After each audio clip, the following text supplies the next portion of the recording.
On April 18, 1988, the United States Navy destroyed half of Iran's operational fleet in less than 8 hours. It became one of the largest naval surface engagements since World War II. The battle had helicopters, destroyers, fighter jets, and oil platforms turned into military targets. And it all started with a single underwater mine. What happens when a superpower's warship hits a mine in hostile waters? Operation Praying Mantis was a one-day naval battle between the United States and Iran in the Persian Gulf. It happened during the final year of the Iran-Iraq War, a brutal conflict that had already consumed millions of lives. Both nations began attacking oil tankers to cripple each other's economies.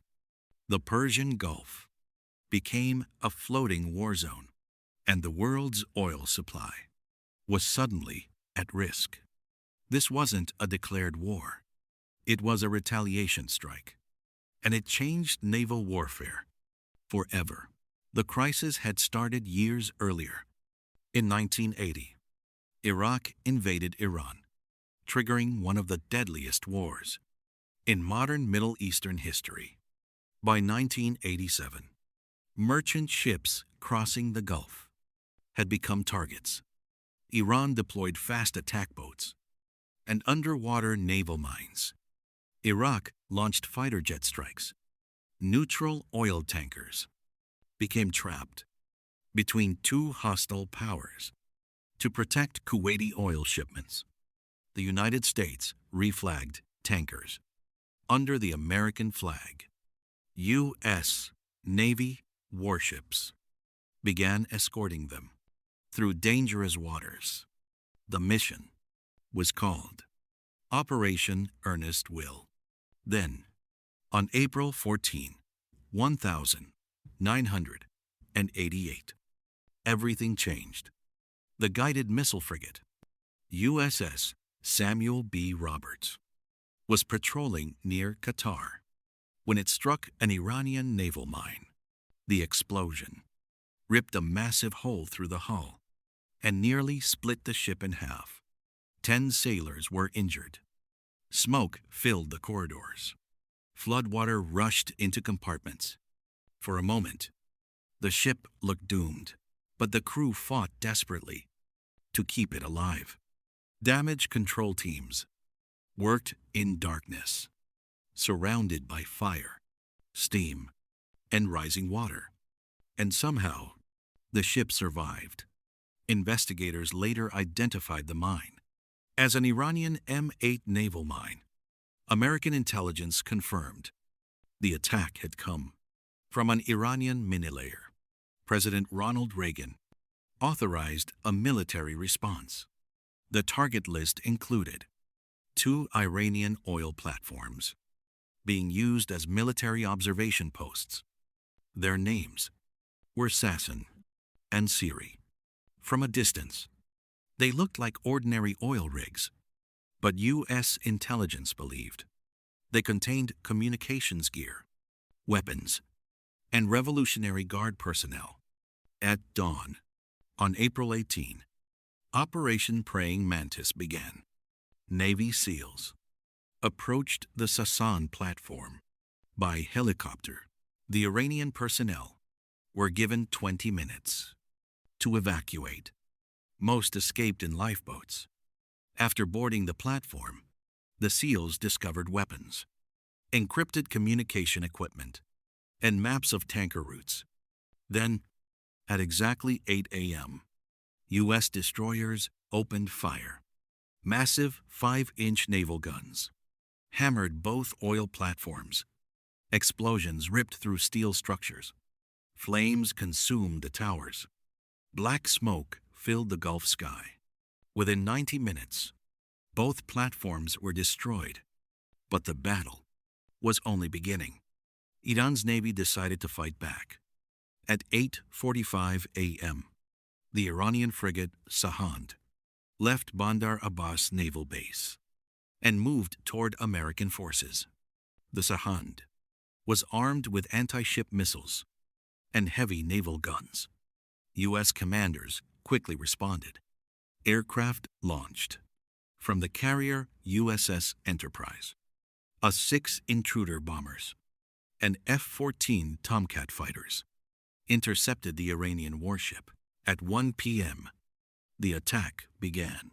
Harpoon missiles and laser-guided bombs slammed into the Sahand.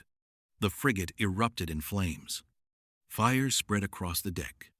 Smoke poured into the sky. Hours later, the Sahand sank beneath Gulf waters. Another Iranian frigate, the Sabalan, joined the battle. The Sabalan fired missiles at American aircraft. A U.S. intruder responded immediately. A laser-guided bomb pierced the ship's engine room. The Sabalan lost power and drifted helplessly at sea. But the United States made a deliberate decision. The crippled frigate was not sunk. American commanders wanted to send a warning without triggering full-scale war. The damaged ship was eventually towed back to port. Meanwhile, Iranian speedboats swarmed into combat. Small attack boats, armed with machine guns and rocket launchers, charged toward American warships against destroyers. Equipped with radar-guided weapons, they stood little chance. The cruiser USS Wainwright sank one speedboat. American helicopters destroyed others from the air. By 4 p.m., the battle was over. Iran had lost 2 major warships, multiple speedboats, and both military platforms.